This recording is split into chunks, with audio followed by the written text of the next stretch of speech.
hope that you gain from these sessions, where we're able to share members and panels' experience and knowledge to help you deal with what's in front of you right now. This week we're looking at ongoing management and control and best practice in the industry. We've got some guests with us today who are helping to, if I can move my screen, who are going to help take your answers. And I've got Ian Booth on the call who can do the Q&A. Ian, are you there?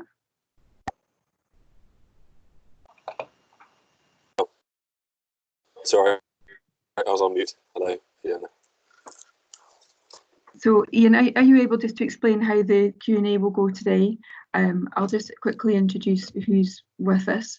So we've got Peter Littleton, who's the SOFHT Vice Chair, but also he's Technical Director of Christine's. We've also, hiya Peter, how are you? We've also got Deborah Smith, who's Global R&D Manager at Vican. And also to talk to us a little bit about social distancing within manufacturing and food service, we've got the company of Phil Bentley, who's Risk Manager at Green King. Hello, Phil. Hello. And Fiona Fleming, who's Technical and Hygiene Manager at Two Sisters Food Group. So I just want to say thanks to these guys for jumping on the call today. I'm going to hand over to Ian now, who's going to talk a little about the Q&A. Just a quick reminder that we are recording this session, so this enables us to share it with people who are not able to attend today. But when you do ask a question, do unmute yourself and do speak freely if you can, but do remember that your camera and your voice is being recorded. So I'm going to hand you over to Ian. Thanks very much. Thank you, Fiona. Would you mind just sharing your screen again, sorry, so we yes. have the holding slide? Thank you. So, welcome everybody. There's 3 areas that were requested from last week that people were interested to speak and hear further about. Those were cleaning and disinfection, social distancing and management of PPE. And I think as we're seeing, all of these areas continue to progress week on week. So it's the opportunity to talk to some of the experts in those areas, but also, again, ask any questions as we go along.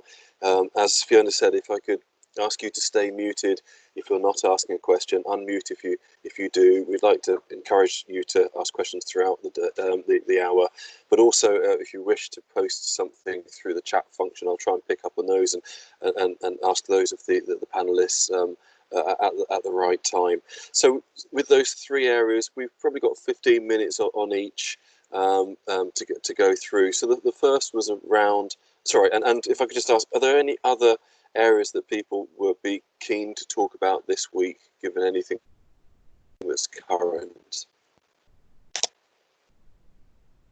No. If there is anything, we can ask again at the end, and we can add those for our next call, or post those through chat. So the first area we are going to discuss is around cleaning and disinfection practices. We touched on this at the very end of last week's call around areas to clean, how to dispose of cleaning equipment, and Peter and Deborah were starting to discuss this, so it seems a good opportunity to talk it in a little bit more further detail. So good morning both. Just checking you're there. Morning, Ian. Hello, Deborah. Hi there. Hi. So let's open it to you two then. So as far as what are the key areas that you, I've got quite a bit of feedback. What are the key areas that you are finding that people are approaching you to ask advice around, or what are those areas that you believe would be important for the people on the call to understand further? Maybe Deborah, if we could start with you, as I know at the end of last week's call you were discussing around a white paper and some work that you were looking at on COVID. Is it possible just to give an overview of what your focus is? Yeah, sure. We've been getting a lot of questions about what should be done on the cleaning and disinfection front. Should they be doing anything different within the food industry? And I think that the main advice that we have, once we've looked into everything, is to say just carry on doing what you're doing. We already have fantastic systems within food industry to control microorganisms through good cleaning and disinfection practices. So to continue with those practices is completely appropriate at this time. There are then some additional things that are being recommended, mainly focusing about more frequent cleaning of the frequent touch points or equipment and areas that are touched by many different people. Obviously, those points then can become a point of transfer for the virus. And are there any areas, if you were to have an infection on site, that you would complete further disinfection, for example, or what types of chemicals would you use? With regard to the types of points that we'd focus on now over and above what we've done before, they would be those frequently touched points. Yeah. So they would be door plates, handrails. We're often asked to hold handrails when we're going up and down stairs from a health and safety point of view, so more frequent cleaning of those. When in food retail, we've already seen a lot of the food retailers giving their customers wipes to clean trolley handles and basket handles. Obviously, from the equipment that's used within the factory, the cleaning tools that are handled by people, we're saying to clean those between use by different people so that they then don't transfer between people. But any equipment within the food production area, but also outside, so in the canteens, so the tabletops and the trays, maybe that are used in staff canteens, or in toilet facilities, so handles, flush systems within toilet facilities, so that, again, where you have numbers of people touching that same surface, those are the points to focus on for more cleaning, more regular cleaning and disinfection. Thank you, and maybe bring Peter in. Peter, I know you. Yeah. I'll back Deborah up on that. It's what we're seeing more is people looking at the areas which maybe in the past have been we'll get to those areas that maybe focus on the food contact equipment, which is perfectly understandable, but the other bits can sort of almost be on a little bit in the background, and we'll give those a go over when we get there. And it's those common contact points, as Debs has already said, things like handrails, switches, touch screens, the sort of equipment that often you may actually bag up at the start of the clean before you start cleaning, and then unbag afterwards, particularly if they're electrically sensitive. And if that's a common touch area between individuals, that's where the clean and then an appropriate disinfection method, but focusing on the clean is so important, particularly with the sort of period where people may be not displaying symptoms but still be infective. The last thing you want is to get a phone call from one of your operatives saying, "Oh, by the way, I've been tested positive for COVID-19," and you go, right, where have you been for the last week? What have you touched? And then try to retrospectively put something in place. It's about getting the risk assessment in place now to say, okay, what are those common touch points? Deb's raised a brilliant one: handrails on stairs. Everywhere you go, it's hold on to the handrail, and people often are holding on to the handrail going down, and fine, they may then be washing their hands and disinfecting their hands before going into the process area, which is great. There's a control measure there. But often coming back out again, they may be holding the same handrail going up the stairs, and they're not necessarily going to wash their hands on the way out to the canteen when they're going to eat, and potentially you've got the cross transfer route. So it's looking at all of those, and it's getting your staff involved, your employees involved, at a suitable distance. Obviously, we'll talk about that a bit later, to actually ask them, what do you touch? And it's amazing when you start getting that list out. There are things on there that constantly surprise you.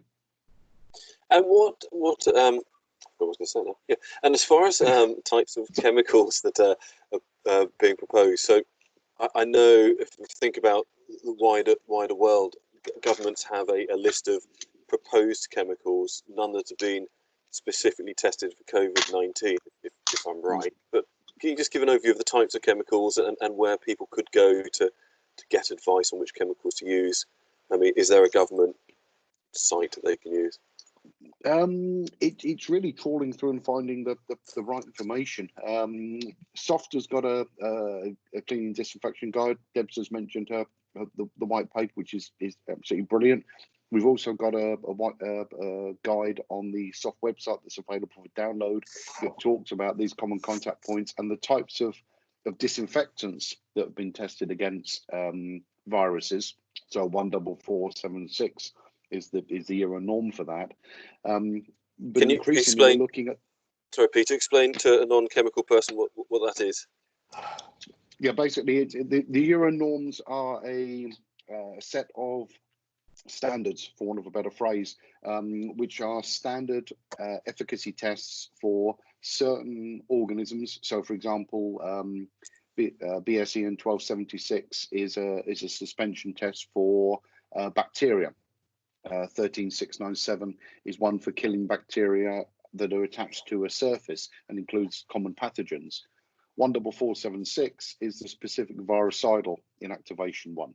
Now, obviously, as you said, Ian, novel coronavirus that causes COVID-19 isn't on that list because it's just too new. However, other enveloped viruses are. So if it's effective against those particular enveloped and non-enveloped viruses, then it's almost the gold standard, if you like, that will be effective against other similar viruses. So there is obviously a read across there. So if I think of other areas of the world, you've got the CDC that have a list of proposed chemicals that you can access via their site. I think Australia have the same. So this is the main point that people should be looking at if they're looking at chemical. The government has completed something similar. Well, Public Health England have got some information published. As you say, World Health Organization, other organisations such as Camden and SOFHT ourselves. I'm not aware there is a central UK government register of use this chemical for this purpose. It's more down to the individual companies to choose in conjunction with their chemical suppliers. You know, the UK supply network. We've got some very exceptionally talented technical people, and they're able to offer advice as to the most appropriate cleaning and disinfection method, not just to deal with viral contamination, but we mustn't forget other food safety risks haven't gone away simply because we're focused on a novel coronavirus. You know, listeria is still there. Other bacteria will still be present, and we need to look at our cleaning and disinfection regimes to make sure that if we are restricting our product ranges and running lines on one line for longer, that we're not then compromising other areas of food safety. So is this an opportunity to open up? I haven't seen anything come through on chat, but has anybody got any questions that they would like to ask? Ian, this is Margaret Pollard from Warburton's Limited. Hello. We've heard a lot of information about touch points and factories, but many of us have quite a wide distribution chain. And one thing that I'm not really hearing about is how to clean cabs, vehicles, touch points within those vehicles. And so just putting it to the panel, is that something that they've thought about? From our point of view, we have thought about that. There's actually one of the areas that we call out in the white paper because it's obvious that those are going to be areas where the virus could be transferred outside of the environment where the food is being produced. The same principles would apply. So frequently disinfecting those touch points within the cab, the steering wheel, the gear lever, the door handles. Using something like a disposable alcohol wipe is probably the most effective and fast, but I know that those things are in limited supply at the moment. If you can't do that, a trigger spray with some kind of hypochlorite solution around 1000 ppm with a J-cloth to wipe those surfaces on a just more frequent basis. I think that's the sort of practical level information I can give you. Thank you. I'd completely agree with Debs on that one, and we've also seen that not just with cabs, Margaret, but with ambulances as well, where you may get a shift changeover, and they're looking at those common touch points, as Deb says, preferably with alcohol. If that's not available, then with an alternative spray and a cloth or wipe that is then thrown away and not reused. Okay, thank you. And I see that Neil has just put something on chat around other touch points, including metal detector sticks, manual scales and weights, inline lab equipment. So if there are any other questions that we have for the team? Hi, Ian, it's Fiona. Hello. A quick question from me, really. We're talking a lot about disinfection, alcohol wipes, etc., and their ability to kill viruses or remove viruses from a surface. What would be Peter and Deborah's view if these sorts of chemicals are not available? So if you're just in a non-healthcare setting and you have ordinary detergents, household detergents, what does that do to the risk assessment, and are they still effective to use for some very common public areas? I would say that anything that you can do to clean the surface, cleaning is the most efficient part of the process in terms of removing any contamination. So you're going to remove maybe 80% of the contamination just by cleaning. The rest is really the disinfectants we use are to inactivate viable cells like bacteria. So with a virus, that doesn't really apply because we're not talking about a living organism. We're just talking about a particle. So the cleaning is actually the most effective step. So just by cleaning with ordinary soap or detergent and water will be much more effective than doing nothing. Yeah, I'd agree with that. And given that we're talking about an enveloped virus here, if we can disrupt that glycoprotein layer on the outside, the shell effectively of the virus, then the infected material becomes less of a challenge, and certainly less of a problem. As Deb says, removal is the key thing, using a good detergent and a good clean. And similarly with hand washing, good hand washing is better than a dirty pair of hands with alcohol sanitizer. Yeah, that's quite reassuring, and these seem to be quite common questions that colleagues are asking, or employees, whichever industry you're in, are asking. And what about hot water? So again, not everyone has access to hot water, say for hand washing, and not everyone has easy access to good hot water for general cleaning. What's the impact of using cold water? I would say it's the same as for hand hygiene.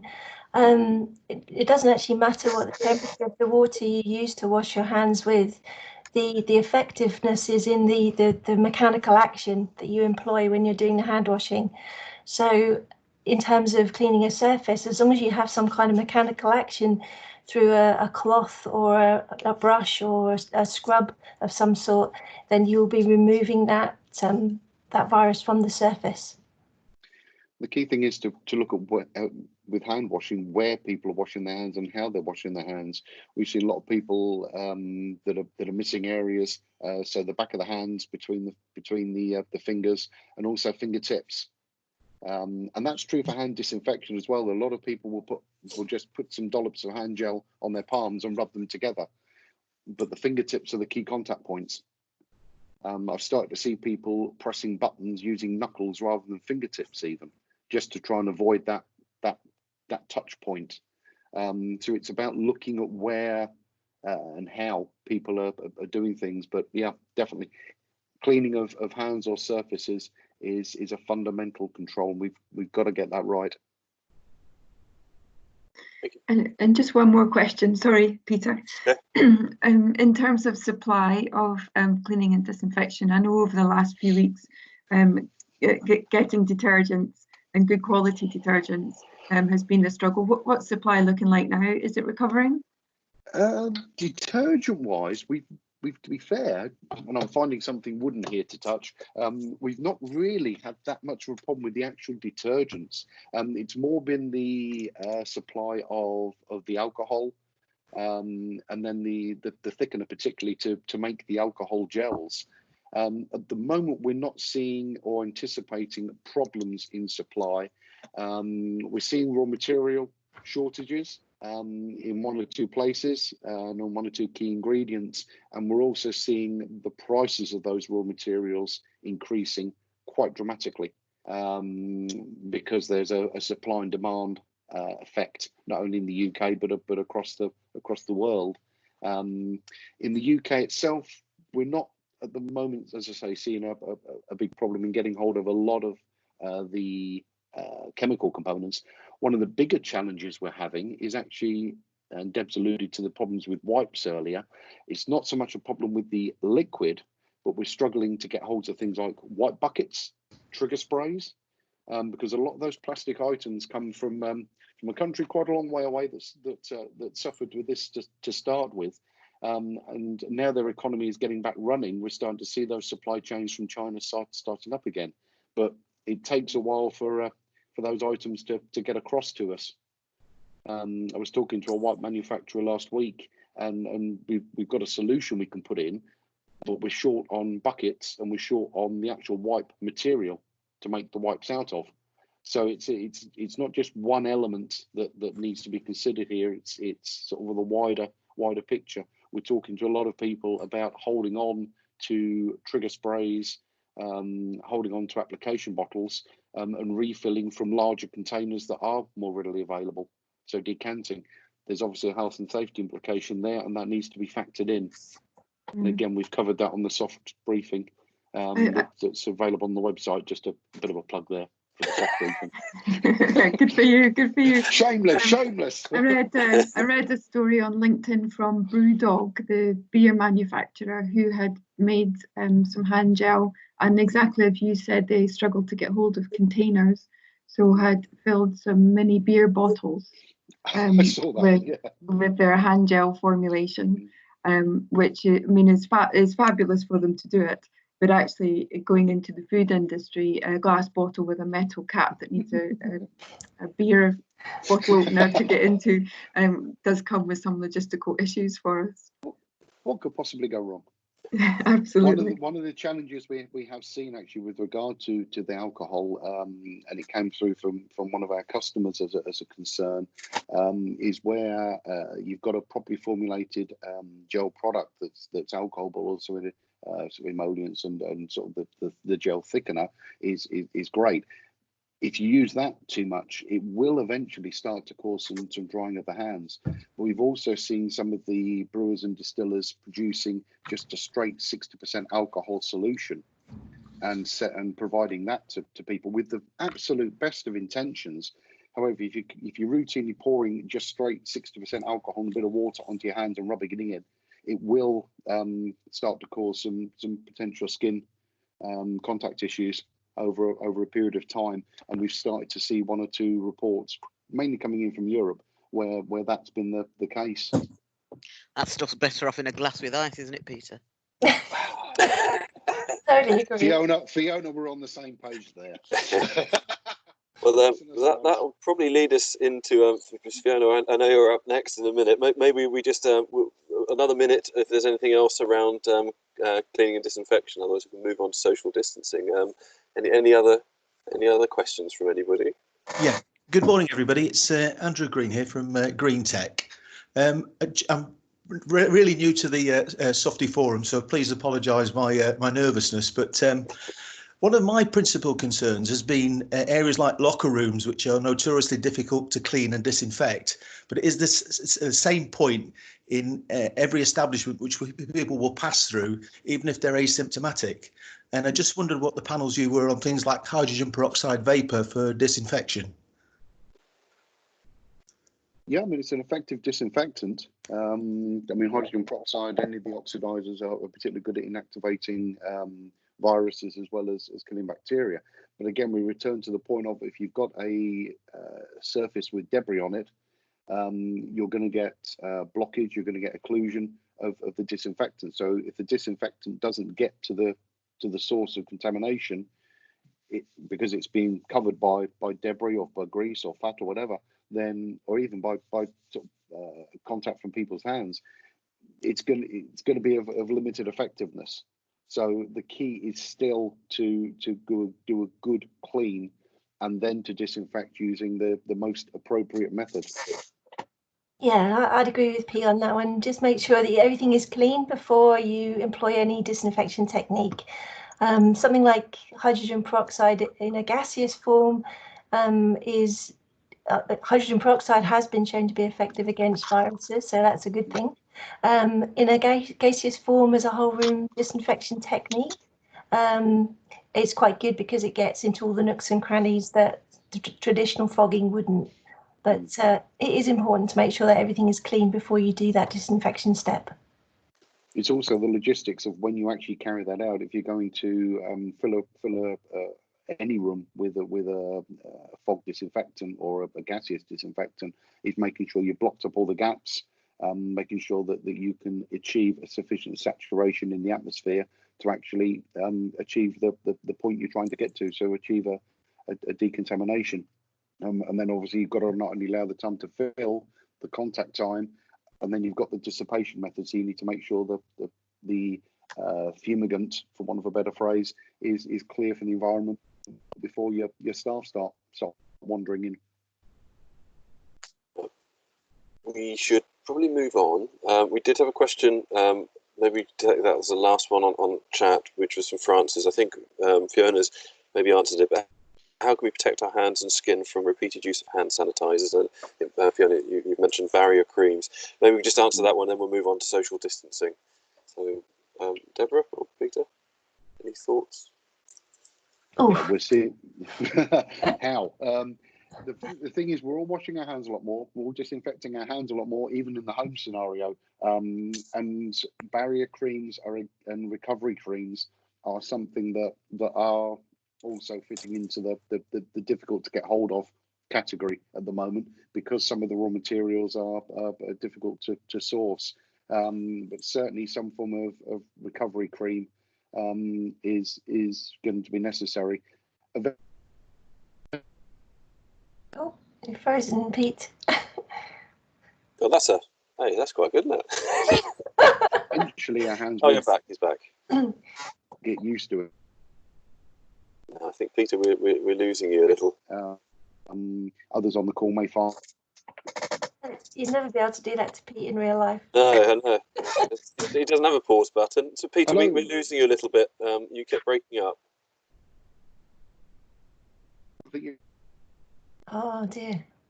Yes, hand recovery creams in some. I think, shall we come back to you? We'll get you to answer the question at the end. You seem to be breaking up a little bit, Try Peter. doing that. Is that better? Try again, and then we'll move on. So, barrier creams, Peter. Yep, good idea. Okay, let's move on and give Peter time to put some money in the slot for the Wi-Fi. So thank you, Peter. Thank you, Deborah, for your time. I would expect that cleaning and disinfection is one that will probably be a regular that people will want to ask questions about. So maybe we can, continue that in some further calls. So thank you very much for your time. We're now going to move on to. I come back. Thank you, Peter. Thanks. We're going to move on to social distancing. This is one of the areas of discussion on last week's call. We had focused on manufacturing. I know Fiona started talking about some of the work that they're completing in manufacturing. We felt it was appropriate to look at sort of across the industry, retail. I know there's a fair amount of work. Fiona, I know you talked last week on what Tesco's were completing. And Phil, obviously we approached if you were able to give an overview of food service. I know food services is more challenging at the moment, but I think this is also consideration of the new norm. So when we come out of such the restrictions we have, what will be those practices potentially that will be ongoing? So maybe we could start with Fiona, because I know, Fiona, you did give some examples of how you were handling social distancing in manufacturing setting. Yes, we've sort of focused on where we can't enforce the 2-metre rule inside the factory and on production lines. I think the non-factory areas we've managed, so we've such as canteens, it's looking at takeaway where we can, and not cashless where we also can, and restricting the numbers of people in the canteens areas at the time. Sectioning off tables so that only 2 people can sit at a table diagonally, depending on the size of the table. Using offices where the office colleagues are working from home. We've used office areas so people can go and eat their lunch. So that's been an easier thing to manage. But in the non-production areas, in the production areas where they have to be next to each other on the line for assembly, we've put screens between. So the sites have been very, very inventive and come up with some of their own fixes. So some have used panel boards, and so they're kind of in a booth. So they've got a panel on each side of them. And then they're also staggered on the line, so they're not facing each other. Where they have to face each other on the lines, the engineers have put up like screens in front of them, and they've used strip curtains. So what they've had to hand, and you've all seen on the TV where they're making face visors. So we found a supply that M&S kindly shared with us. So other sites have also been making them from bump caps. So they've fashioned the bump caps and put a face visor on. So the sites themselves have been extremely inventive. Also at the wash basins, when they come onto the factory floor, every other tap has been blocked off, or marked off as not to use, so they're not standing crowding around while they're washing their hands. So they've come up with some very, very good options. We're still getting colleagues who are concerned for their safety, so we're trying to do everything that we possibly can. Even though some of the things are not recommended by PHE, we just want to make sure that colleagues psychologically acknowledge that we are looking after their best welfare and their health and their mental well-being also, because if they are frightened to come to work, that's equally as important for us that we give them that assurance. So those are some of the things that we've been doing at the 2 sister sites. Thank you. Before we hand over to retail or food service, any other comments from anybody who is involved in manufacturing? So what Fiona has mentioned, for examples of what you're competing. No? Sorry, again, it's Margaret Pollard from Warburton's. Yep. Morning, Fiona. Morning, Margaret. Just in relation to you just touched right up at the end about you looking at things even though PHE are not recommending them. What's been your site's view on face masks? Because that's something that we're facing at this moment in time. And we can't get obviously the priority goes to the NHS for any dust type mask or medical mask. But something that we're facing is the supply of the paper type masks for colleagues, and I'd just like to get your thoughts on that. Yeah, we can't get hold of any. They are disposable. There was we thought we had a supply, and we were gazumped. When I say we, our supply was gazumped by the USA, who are out trying to play catch up on a lot of PPE. So where we have health and safety requirements, so dust and poultry killing, we have given them reusable filter masks, and we managed to secure a supply, and they've gone out this week because we have run out of FFP3 masks. We don't have any. We have some FFP2, but we don't have sufficient to give to every colleague. And the criticism will be, why have you decided this site will get them and that site will get them? So we're allowing the sites to use visors, face visors, and written a procedure on keeping them clean, how to put them on, how to take them off, where to store them, so that they're not having an added risk, because again, we are still a food industry. And we need to make sure that we are not cross-contamination by the touching of these masks, particularly the internal surfaces. So initially we were not saying yes, we were not saying no, but given what came out of the States is that they're recommending people should wear masks, we then have to join the party and say, right, if we're going to allow or not disallow, that's probably better to say not disallow them, we need to make sure that they are not going to be a cross-contamination risk in the food sector for us. So we have written a cleaning procedure and storage, etc. But have you looked at and I won't call them a face mask, I call them more a face covering. Which is, you know, the type that you sort of see on any medical program, which is sort of the paper with the ear loops, with the pleats. Yes. Again, we struggle to get them, and they're not. I suppose the concern for us is we've got thousands of colleagues. Yes. And these will last one day. Yeah. Well, they last 4 hours. Yeah. So we would have to ask them to wear them all day because we don't have sufficient. So we can't start a process and then stop it. Yes, I agree. That would give our colleagues more concern. So the visors was a way to offer them some protection, perceived protection, where we couldn't do the putting up within their factory environment. So we have colleagues that are not static, who are moving around supplying lines. They're the ones that at more perceived risk as far as they're concerned because they've got nothing protecting them. So they're using visors. Okay, and just one last question. I'm assuming that those visors are individually given. Oh yes. Yeah.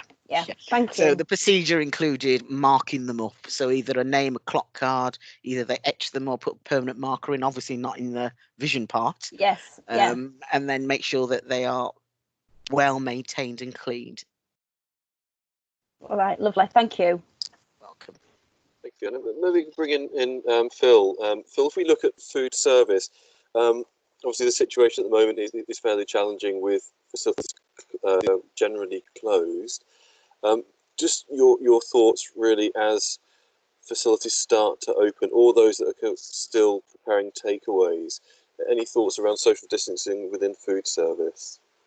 Yeah, sure. Thanks, Ian. I think the first thing I would say, first of all, having been an EHO for approaching 30 years, or an EHP as we're now becoming known, I've been telling people to wash their hands and wear PPE for most of my professional career. So we seem to have finally managed to get the message home at last that people are washing their hands and are wearing PPE. And I wouldn't want this to be lost when lockdown comes off. I don't want to think that people will just throw the baby out with the bathwater and say, well, we did that for that. But there are some good lessons here. And echoing some of the colleagues earlier, there are proprietary products that people can buy to effectively demonstrate good hand washing techniques and to show people whether they've been effective or not. And we've done that in Green King across all our sites for a couple of years. And we've found that that's very good. And one of the things that I said early on in this is that we as food handlers understand the importance of food hygiene and the importance of washing our hands and have been doing it. But that message is out now to the wider public. One of the things that we did within Green King in the early days when the pubs were allowed to be open, you're absolutely right, all our sites are shut currently, was to install front of house hand sanitizer points for the public to use. I think as technology moves on, one of the things that we'll probably see early on is expansion into the online ordering app. And if you go into a rival chain, Wetherspoons, you can use their app and you can order, locate your table number, and you actually pay. So the whole issue around pay and contact and visiting the bar is actually taken a step back. Within Green King, we have an online app ourselves. And I think we will see people using that, so you don't have to approach the bar area. But as people are familiar with going into any pub, the bar width tends to be about a metre or metre so. But if you have two people standing behind the bar, then it's much more preferential to have people standing back from the bar. The credit limit has been increased, as people will probably be aware, on contactless payments now. That's risen to £45. So again, people can use that to remove that aspect of contact from it. But we need to get the bars back open, but when the time is right, and then get the public back in and start trading again. The back of house team, absolutely fantastic in terms of food handling and food handling techniques and hygiene. But I would encourage colleagues to use some of the products that I've been talking about for the testing and demonstration of effective hand washing techniques. Thank you, Phil.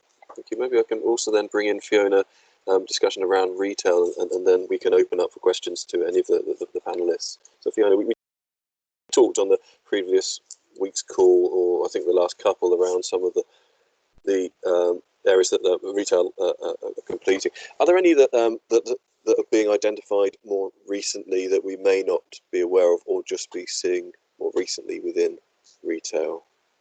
Yeah, so I think when we first discussed it on one of these calls a couple of weeks ago, it was just so new. It was new to the retailers and new to the general public, this idea of social distancing in places such as a big superstore. And it's so interesting to see now how it's become such a social norm almost.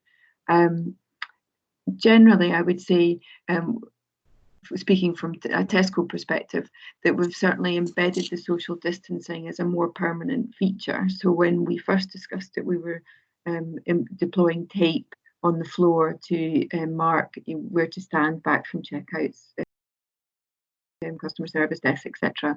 Whereas now I'd say we've moved to more permanent floor markers and floor signage, one-way systems, EQing management systems, which is pretty much going to be the new normal for some time, I think.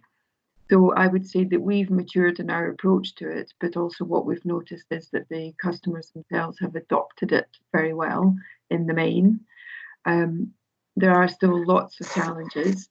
Queuing outside, for example, we've been very fortunate in most parts of the country that the weather's been very good. So actually customers are comfortable enough and happy to queue with regard to social distancing outside. But we've got to prepare for the fact that if the weather gets bad, you can have people standing out in pouring rain. So having to look at how we can bring queues inside, for example, and which parts of the store we can use for that. And I think touching on the other conversation around PPE, which is very challenging, I think, in a retail setting, because it's not actually PPE. So we know from guidance given to us by World Health Organization, Public Health England, etc., that actually wearing a mask to protect yourself from infection, there isn't science to support that, but it may in some ways support customers contracting it if the wearer themselves had symptoms. So there is some science to support that way. But general World Health Organization advice is that in the community, you shouldn't need to wear masks. But that's not how it feels if you're a colleague working on the front line in many retail areas. So colleagues are seeing customers coming in wearing masks. They might see other businesses wearing masks. So there certainly is a desire within retail colleagues to have access to things like masks, gloves, certainly hand gel, which has been in place for a long while. But all of those decisions and how we communicate about that to our colleagues is becoming more and more difficult. And I think the other bit was just to be aware of the public opinion too. So we know the public is quite rightly supportive of the NHS.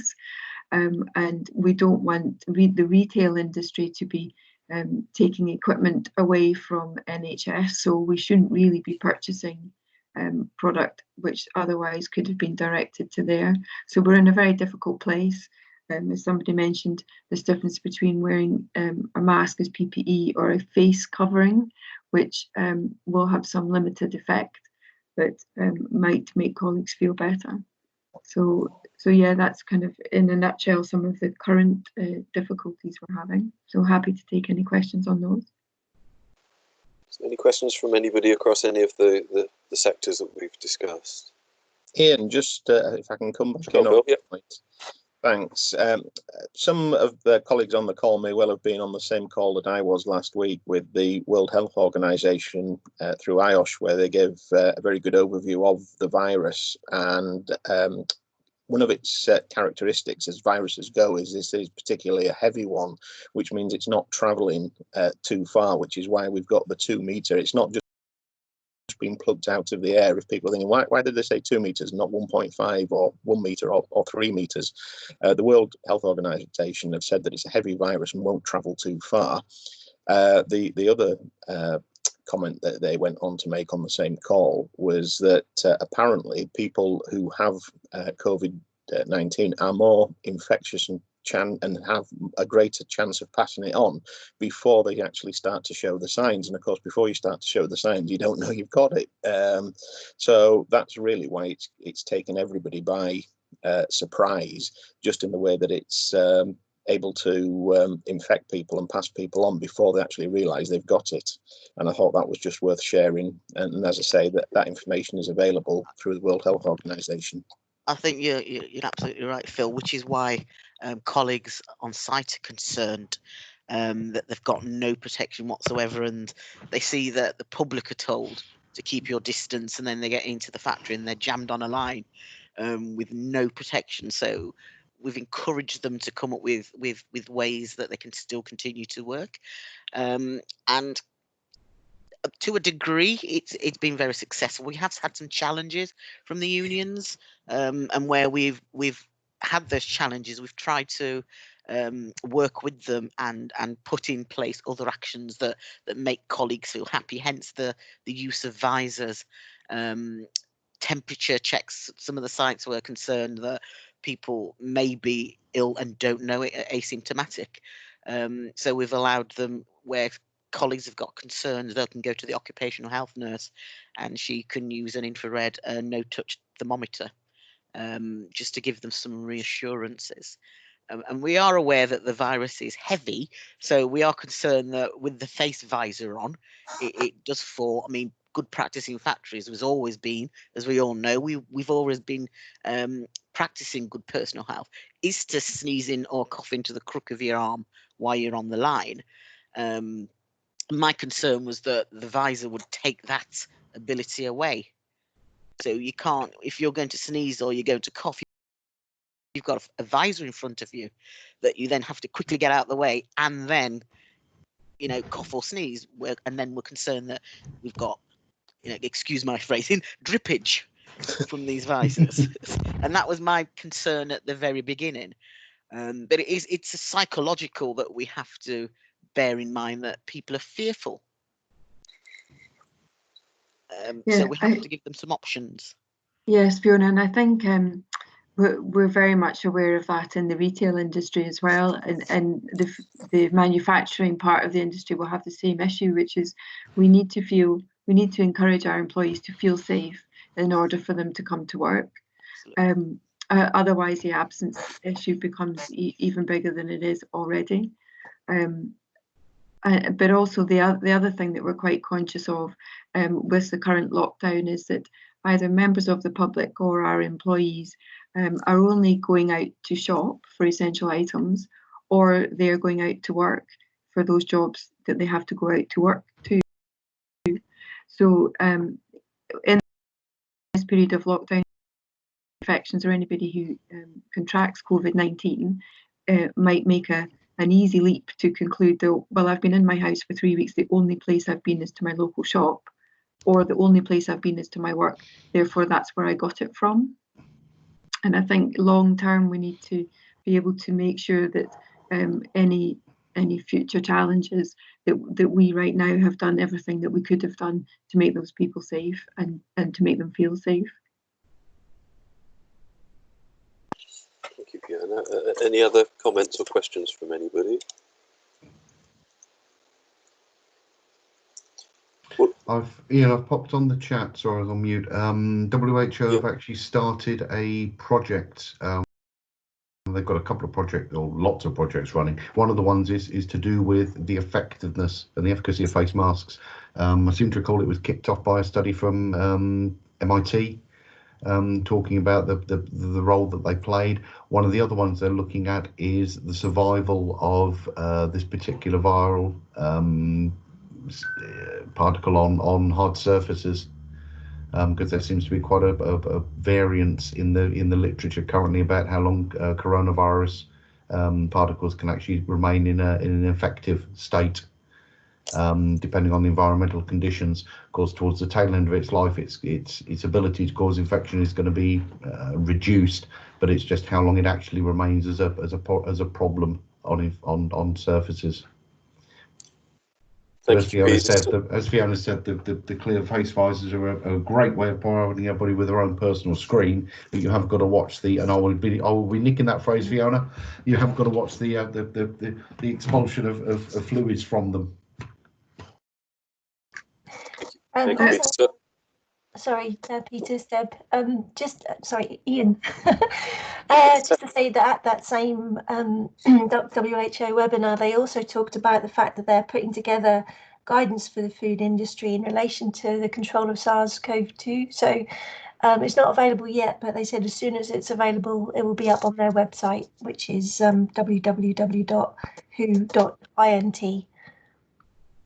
Thank you, Deborah. And I can see that within the chat, I think Karen, Tracy, Peter, some further information and links as well if people are looking at chat. And I'm mindful of time. We did have a question last week around PPE and disposal of PPE, and is it classed as hazardous waste, and how should it be disposed of? Just wonder whether anybody would be in the position to answer that.